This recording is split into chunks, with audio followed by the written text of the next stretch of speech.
You had a moment where you had to go out and hire a very expensive executive coach. I was drowning in pain. I probably never spent $600 an hour had the pain not been bad enough. I knew that I was not living abundant life. I was leading at a high level, high capacity, something that I had always dreamed of. I was drowning, I was burnt out, and I knew that something had to change. Ryan, welcome to the Consultant and the Coach podcast. How are you doing today, man? I'm doing wonderful. Thank you for having me on today. Oh, you are very, very welcome. So Ryan is, I guess I'll call it, the owner of Christian Made Simple Coaching, but you're also Christian Leader Made Simple Executive Coaching. Yeah. And he's the pastor of a church of over 2,500 people. And today we are excited. What's your new book's name, Ryan? Well, I happen to have a copy of it right here. The Christian Leader Blueprint. And I read it, finished it up late last night, and I was so excited this morning. I'm texting you, and I'm like, Ryan, this book's amazing. This book needs to be added to coaching and consulting curriculum because you just hit it spot on. Now, granted, I have to disclose, I know you outside of life. So unlike the other people we brought in on the podcast where I'm meeting them for the very first time, Ryan, we went to school together, didn't we, for 2 years. You graduated really quickly. I graduated a little slower because I'm not as smart as you are, but we are all gifted in different ways. So before we jump into your book, Ryan, tell us a little bit about you. Well, as you mentioned, a full-time assistant pastor of a large organizational style church, and my giftings lend it to be. I have a high leadership energy and I have a high prudence, which means I can lead groups, lead ministries, and get a lot of good stuff done. So that's my two greatest strengths. Outside of that, I have a side practice, as you mentioned, Christian Leader Made Simple. It's a one-on-one executive coaching firm, but I also have been venturing into some other things as of late. And the book is sort of a foundational piece, a model for what I'm doing, what I'm moving towards, and that's a community coaching style of delivering the coaching. The principles are outlined in the book, and that's what the coaching community will be centered around as well. Now, one of the things that we get along so well is we both have this heart for helping out others, helping out Christian leaders, helping out leaders in the church. And your book started out saying you had a moment where you had to go out and hire a very expensive executive coach. How come? I mean, what happened? I mean, here you were, you had a bachelor's degree, you had a master's degree, and yet you still had to go hire a coach. How come and what happened, man? Well, I guess to tell you what happened, I'll have to go back a little bit. I was an assistant to the assistant pastor at this church. I was actually born into this church and kind of worked my way up the ranks in volunteer leadership. And then I was an assistant to the assistant pastor with a dream that one day I would be a pastor of this church. And 7 or 8 years ago, that dream came true and had the opportunity to do that. I was handed basically around 60 different ministries and said, here, take Only them. 60 ministries. Organize them. Wow. So I took them. And this is ministries that I had assisted with for many years. 11 years prior to that, I had assisted with them. But I never felt the pressure of actually the responsibility to lead them to a much greater detail and degree. So I started the path of leading these ministries, and I found myself completely overwhelmed, feeling inadequate, not having skills that I felt like I needed to have to effectively lead these ministries.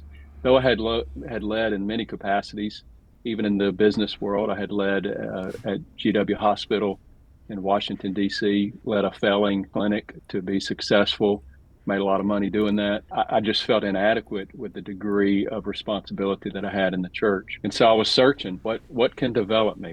How can I climb out of this hole that I feel like I'm in? And I remember being in a place, 2016, where I had been in this position for a while, and I was at my wit's end. I was burnt out. My neck I can remember physically just feeling my neck. It was rock solid.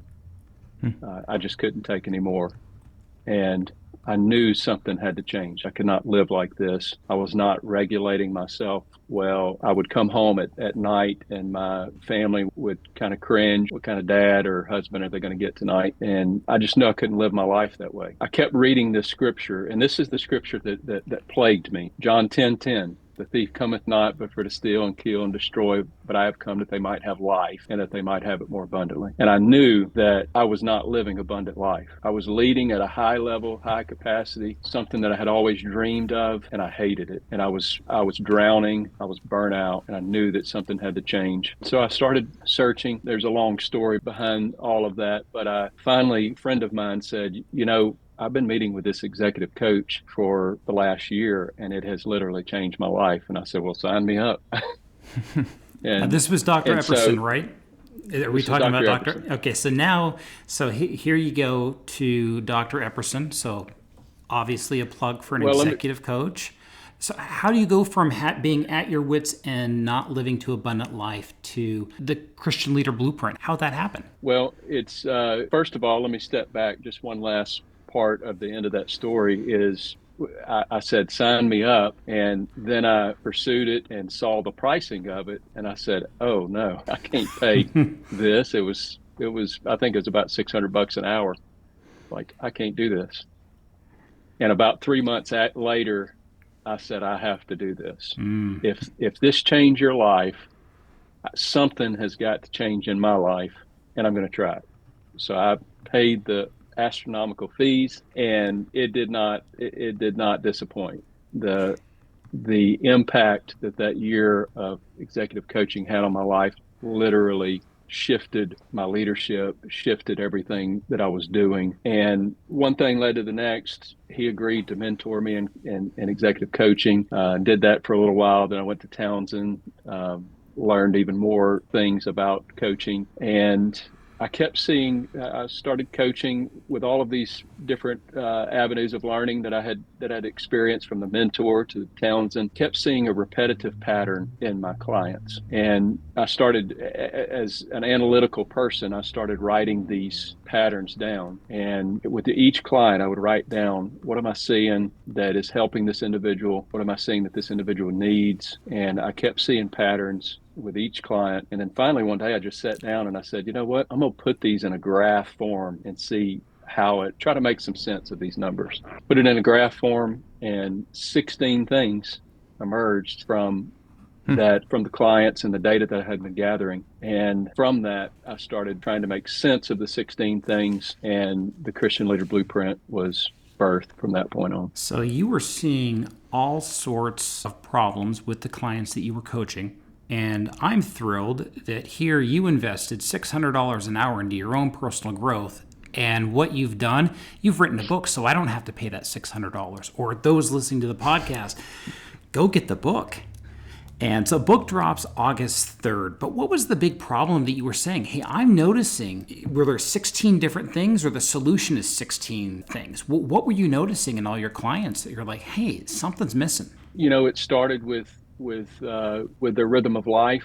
That's a lot of the conversations of my clients. That's where the conversations began, was with rhythm of life. And I was noticing, and we'll just use that as an example, I was noticing that people had just a terrible work-life balance. And so I would generally start, that was why they were seeking me out as a coach. That's why I was seeking my coach out originally, was my work-life balance. But then there was more to it than just work-life balance. There was people had no vision for their personal life. They had no routines or goals set for their personal life. They had, and then ultimately, just deep rooted in the middle of all of those things were character growth. Just one example, establishing a better rhythm of life is one pillar of the Christian Leader Blueprint, and that was usually where people would start. I guess the issues would manifest first, would be in that area generally. Yeah, no, I appreciate all those comments, because I think, as I was looking through the book,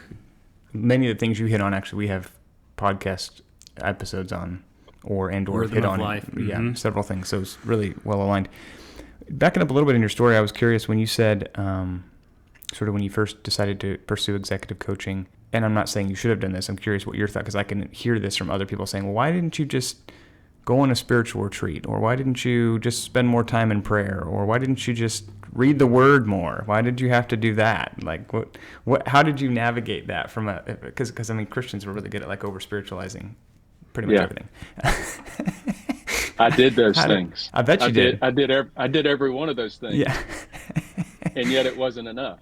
Yeah. And really, I think at its core, the Lord was I was sitting on the housetop, and the Lord with a flooded. Everybody has heard that analogy. Right.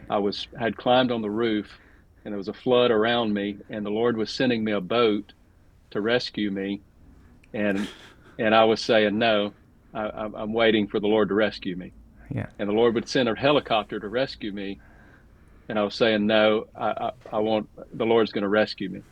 But finally, I got on the boat, or I got on the helicopter and actually took the bait of what the Lord was putting before me. And what it amounted to is there was deeper things, even discipleship things that I was not considering.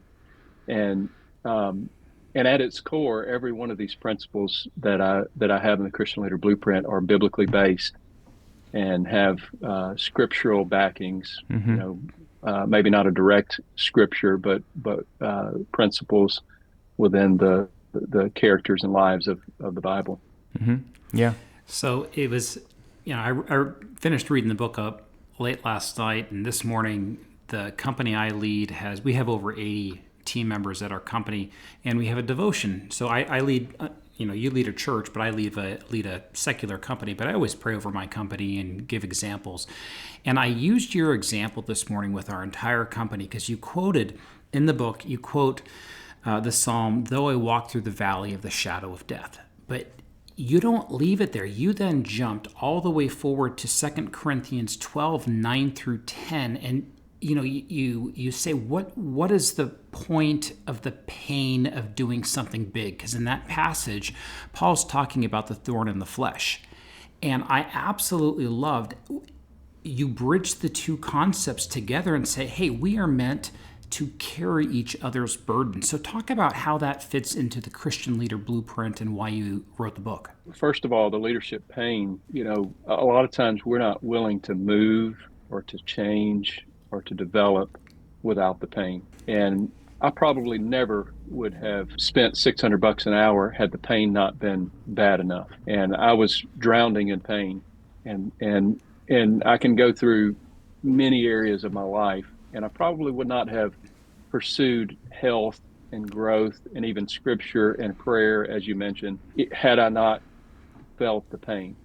So I think the Lord, many times, though I think we inflict the pain on ourselves most of the time. I think the Lord uses those circumstances, even though we may be the cause of it, to get our attention, to move us into greater depths of growth, character growth, and discipleship. And you mentioned relationships and other people carrying our burdens.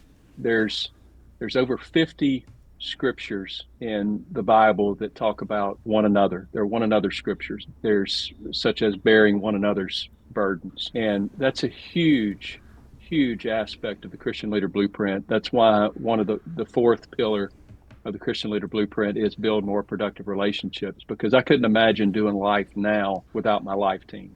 I couldn't imagine having a group of people that are focused on me. I'm focused on them just as much, but they're focused on me. They give me the relational nutrients that I need to survive this leadership world. It helps with regulation. It helps with processing what's going on in my life. It helps in a huge variety of ways, and ultimately it just circles back to even rhythm of life. My life is so much more in rhythm, and I have such a great clarity. I feel that abundant life that I was seeking long years ago. I feel that through one another, through those relationships. Yeah, well, that's great. I love that you addressed the issue of pain. I actually haven't seen that in a lot of books, which I thought was really it's great. Very un-American. Let's talk about our pain. Yeah. When you think about pain, you talk about the theme from your clients and how you think about leaders. Are you finding leaders or Christian leaders are, when it comes to pain, is it in a lack of capacity for pain? Is it a surprise that pain is part of the equation, right? Is it a like what? Tell me more about just the essence of where that's a problem for folks. Is it just because it's painful and they're not used to it? Is it what? Just tell me more. I was very intrigued by the fact that you addressed that, and I was glad you did. Yeah, I really think it's in essence, people don't know what to do with their pain, and I think that's what Eric was even referring to. They waller in their pain until it goes away. Then they venture back into their organizations or their regular day-to-day life. But it's a lot of times we medicate our pain, and that doesn't necessarily have to be alcohol or drugs. That could be binging Netflix. That could be a large variety of things that we can use as pseudo regulators to ease the pain. But I think at its core, I think reality is people just don't know what to do with that pain. And it probably surprises leaders somewhat when all of a sudden, like I think in your story, all of a sudden you find yourself with more pain than you've ever experienced, and we haven't learned how to deal with it when it's small. When it all of a sudden gets big, we're in serious trouble. Yeah, really, indeed. Yeah. So you mentioned a little before. You talked about your life team. That, part of it. Now I know the story behind this, but for those that have never heard of the concept life team, what is it, and what's it look like for you, and what should it look like in others? Jesus had a life team. He had a group of 12, but he had 3 that he drew in closer and told them the deep things of his life, that was vulnerable with, transparent with, and that's what. Right now, I have a inner circle of people. But I have 5 individuals that one is a counselor, one is a coach. This is outside of my wife, by the way.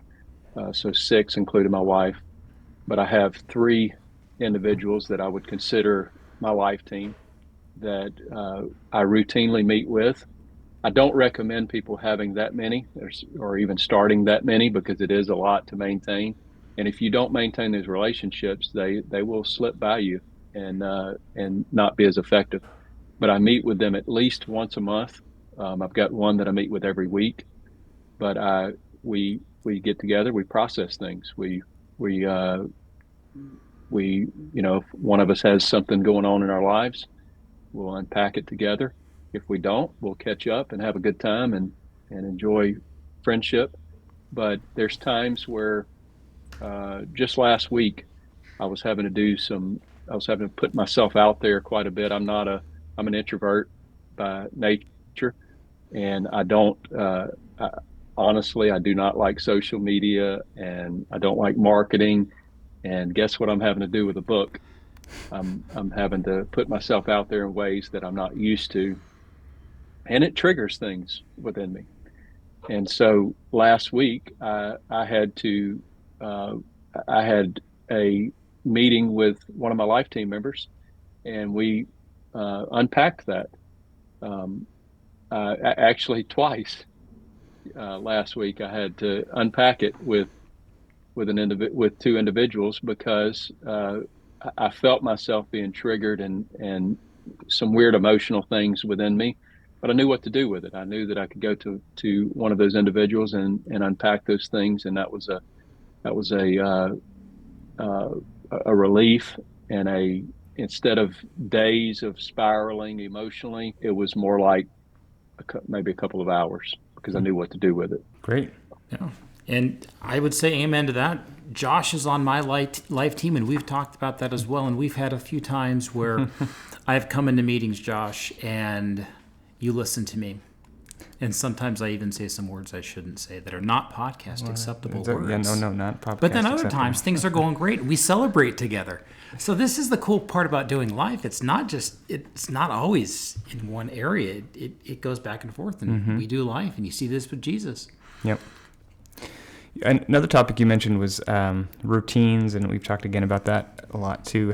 When you work both with yourself and with your clients, how do you help them not just pick routines, but pick the healthy routines? Like, how do you walk them through that process of, because I mean, I've sort of noted as I've studied a lot of routines and habits, and we've talked about a couple habits books, is to my kind of opinion. I know some people who are pretty routine oriented, but they're not very healthy habits. So routine by itself. Can I reframe your question? Yeah, please. Because I think so. Yeah. Josh is the consultant. Yeah. And sometimes he will walk into other organizations and notice other people not being, or organizations being super healthy. I usually go to the ones that aren't very healthy. That's why they bring me in. That's why they hire you.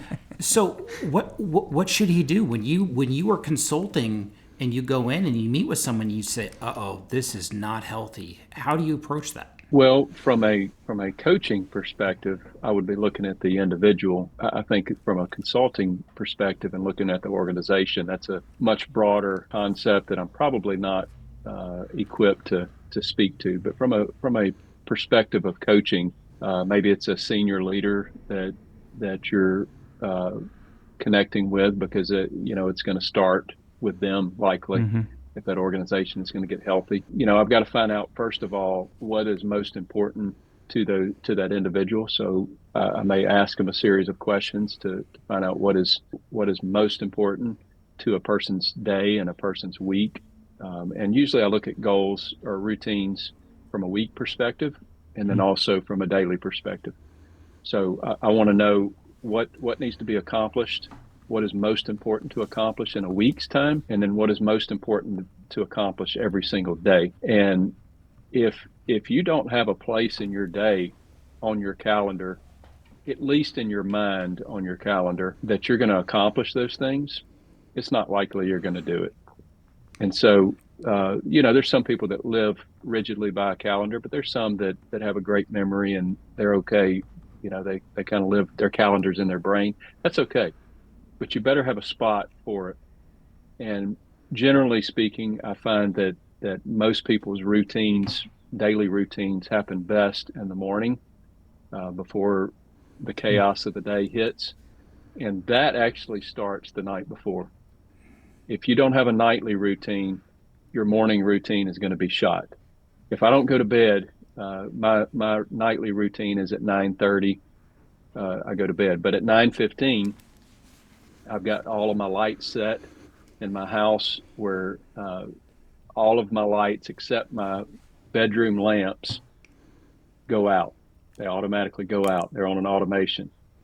And so my whole family, that triggers to my whole family that it's time. My whole family's on board with this. They all agree and want to do this, but it triggers to my whole family that it's bedtime. So we, at 9:15, we're finishing up the final things to be in bed by 9:30. Now, does it always happen that way? No. In fact, during summertime, we usually turn the automation off and have a little bit of freedom during the summer. But in the spring and fall, when school's back in session and my kids are in school, we get to a more rigid schedule. And that allows me to be able to get up at 5 a.m. and start my routine. If I don't go to bed at 9:30, I'm going to drag out of bed at 5 a.m. or I'm not going to get up at 5 a.m. I'm going to miss a significant part of my routine. See, this is why he and I get along so well. I knew you guys would hit it off. You'd be like, whereas I'm on the other end of the spectrum, but I'm working on that. One of the things that Josh and I quote is there's a phrase, I think it was Jocko Willink, that says discipline is freedom. When you put these disciplines in your life, people think they're all restrictive, but it gives you all sorts of freedom going forward. If I get up at 5 a.m., by 9 a.m. in the morning, when I start my work day, I have accomplished every significant thing that I need to happen in my day. So then I go in and I start my appointments at 9 a.m. or whatever meeting appointments or counseling appointments or coaching appointments. And I start my day at 9 a.m. and all the significant things, I feel accomplished.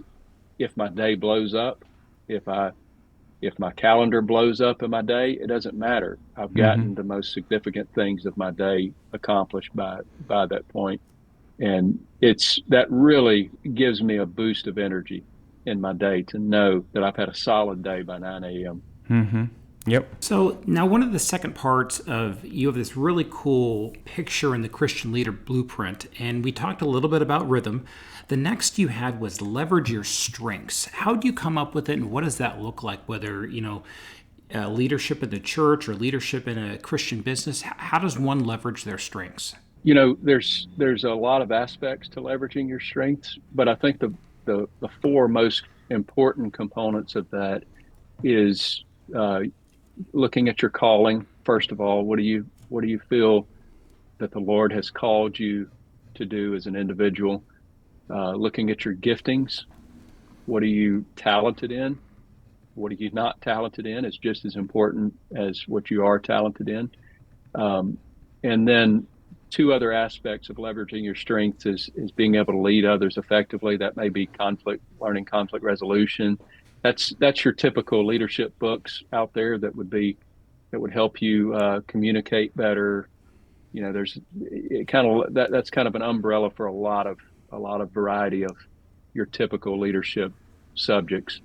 And then the fourth thing would be developing others, knowing how uh, to effectively plan and develop others. And I know that is one thing that sort of led me down the road as well in doing what I do is I was handed 60 something ministries, and I didn't know how to develop people to lead these things. I was A lot of the ministries had very immature people leading them. I was having to recruit people that, today I would never want to put those individuals in those positions. But it was all I had because, nobody had developed them prior to that, and I didn't know how to develop them. And so I went down the road of trying to figure out how to systematically plan and develop leaders. So those are the four components of leveraging your strength. Well, I think that's okay because, like you said, Jesus had to recruit some people who were not well equipped, but And Jesus' church is kind of still going strong, isn't it? And he knew how to develop leaders, so that was had a plan for him. So Ryan and I, we both graduated, out of Concordia University Townsend Institute. But going off of what you just said, Ryan, is, we went back down for, once you graduate, you can go back to the alumni conference, and we were there. And so not only are you growing your skills, people from your church are getting degrees and learning to grow as well too. So you're not just preaching this, you're actually living it, and you are growing people within your church, as well as in addition to the book, The Christian Leader Blueprint.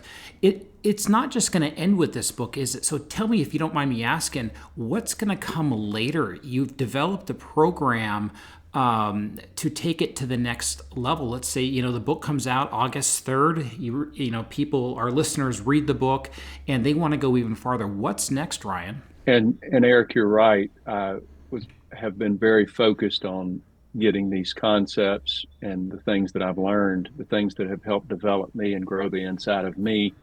I've been very intentional about developing the leaders within the ministries of our church, one by one-on-one coaching, even by teaching, podcasting, my YouTube channel, all of those things. I've been very intentional about creating opportunities for those leaders to grow. I've also, as you had mentioned, I've had several people from our church, leaders that I felt were very capable, actually go through the Townsend program and become coaches themselves. One, she was just in my office this morning, actually, was Dr. Jennifer Williams. Phenomenal person. She's got a doctorate degree in counseling, and she is in the middle of finishing her Townsend certification as well. So, and moving beyond that, though, I have had such a burden and a passion to touch Christian leaders, business leaders, and church leaders. And I have to be, I guess, transparent in the fact that I am focused on business leaders, Christian business leaders, is because I know that they're going to go and support their church, either with their finances or with their talents. And so that is my draw. But the passion within me is to grow churches. And so that is my drive. But I have the book is a foundational piece. Obviously, as I mentioned, it is a model that is much more than just a book. The book explains the model in great detail, thoroughly. However, in the coming months, I'll also be launching a community coaching program that will help. It will involve courses. It will involve community and community coaching. And I have found that knowledge alone is insufficient to grow leaders. You have to have the community aspect as well.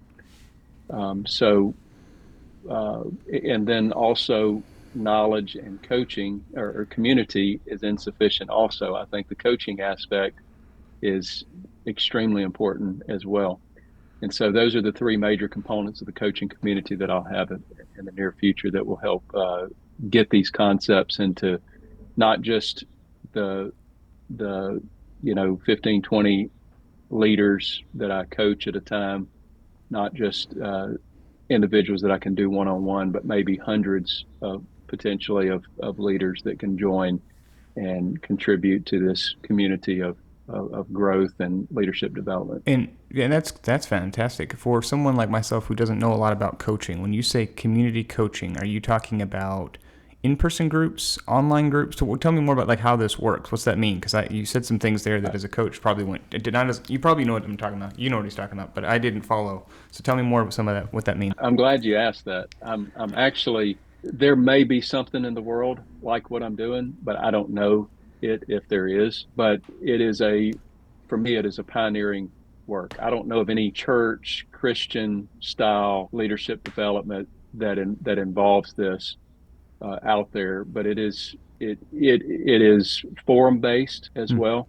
It's courses, but it will be forum based as in to interact on these subjects through forums. But also we will do a variety of different things, such as, this is just one example, hot seat coaching, where we may jump on a Zoom, maybe 20, 25 leaders that are on a Zoom interacting, but I will literally coach an individual through an issue in front of the group. So they learn, they get coached on their issue, but others are likely dealing with the same issues and will get coached at the same time just by listening to the conversation. That sounds and a some scary. some other things that will be do what? That sounds a little scary to be in that hot seat. Whew. Yeah, Ryan and I, we've been in groups where we've seen Dr. Townsend do that, and it is just epic. Where he will coach. You have to be in the school to do it. He'll coach in front of 100 to 200 people, and he'll say it's time for a role play, and we're like, oh, thank God it's not me. And it's just wonderful. So I mentioned Dr. Townsend, and I have his book behind me, Hiding from Love. I mean, he's written like 20 or 30 different books. And that's my favorite book right there. I know it is. It's one in your hand is my favorite amazing book. But he wrote the intro to your book, man. So, I mean, it's not like, Coach Eric says go out and buy Ryan's book. But, John Townsend, the guy who wrote Boundaries, wrote the intro to your book. So he knows what he's talking about as well, too, which is just awesome, man. So, that was a highlight to have him write that endorsement. That was a huge highlight. So, the other two things. So we talked about rhythm. We talked about strengths. The last two, we've hinted on it, building more productive relationships as well as seeing yourself more clearly. In terms of seeing yourself clearly, do we need to look at ourselves in the mirror more? What should we be doing on that aspect? Or do I need to read the book another time? I think you may need to go back and read the book, Eric. Because I think he explained it. Seeing yourself more clearly would be, the top four things that would be there as well. Each one of these parts have 4 parts, by the way. So you got 4 parts with 4 parts, so 16 total. But see yourself more clearly is clarity of mind, which is a hot topic these days. Individuals with so much chaos going on in the world, finding a clarity of mind is a challenging thing. So that's one piece of it. Emotional intelligence is also a hot topic and a very needed thing. I don't think you can lead effectively today without some sense of emotional intelligence, which emotional intelligence is also an umbrella to a lot of these other things that I have in the model. But I dive into it specifically and just unpack it individually. I felt like it was super important to unpack that term individually. Um, but and I actually chose a Venn diagram for the model because all of these topics overlap so much Mm-hmm. with one another. But the third thing on seeing yourself more clearly is knowing your motivation. What drives you? What gets you up every day? What gets you moving? What keeps you energized? Knowing what drains energy from you and knowing what gives you energy is super important. And then the final thing on see yourself more clearly is leadership derailers. We all have dark sides of our personality, of our lives, of our leadership. And most of the time, you're not going to see that in me, except when I'm tired and when I'm stressed, when I have a book launch going on. And so the more I know, first of all, just knowledge of what those things are in our life can be a game changer. That's probably 50% of making a significant change in your life is just awareness. But then there's tips as well that I give people on how to sort of reduce the impact that can have, that those particular derailers can have on your life. This could be things like detachment or egotism or perfectionism, maybe passive aggressive behavior. Those are types of things that would come out. The more we understand and see ourselves, see what we deal with and what plagues our personality and leadership, the better we can kind of reel that back. And then character development can also actually even more greatly reduce those things.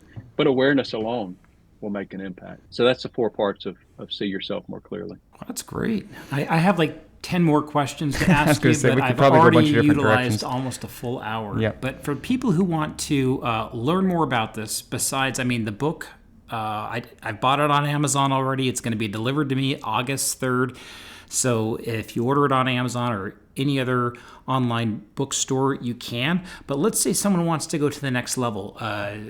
How should they reach out to you? Do you have a website? Obviously, you're on YouTube as well too. What should they do? I would go to ryanfranklin.org and all information is there. I've got everything a person would need to know about what I do would be there. There's a book page if you want to know more about the book. It also links to my YouTube channel and et cetera. What I would recommend if somebody had a single step to take would be to go to ryanfranklin.org and download the Christian Leader Blueprint short guide. I've got a short guide it's about a 25-page document that explains this model.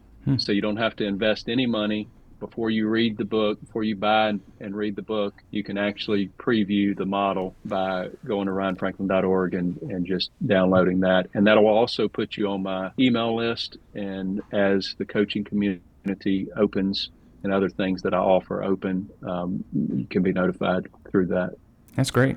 Awesome. And I'll have that'll be in the show notes, whether you're listening to this on YouTube or Apple Podcasts, you name it, you can just click on that. So those that are listening to this right now, all you have to do is click on that and you will see Ryan Franklin's short guide. But hey, Ryan, thank you so much for taking time out of your busy schedule. I can't wait for the book, hard copy book. I had to read the PDF, but I cannot wait for the hard copy to dovetail it and ear it and mark it up. I'm really looking forward to it. So hey, best of luck on the book launch, and I'll chat with you later. Thanks, Ryan. Eric and Josh. Appreciate it. You bet.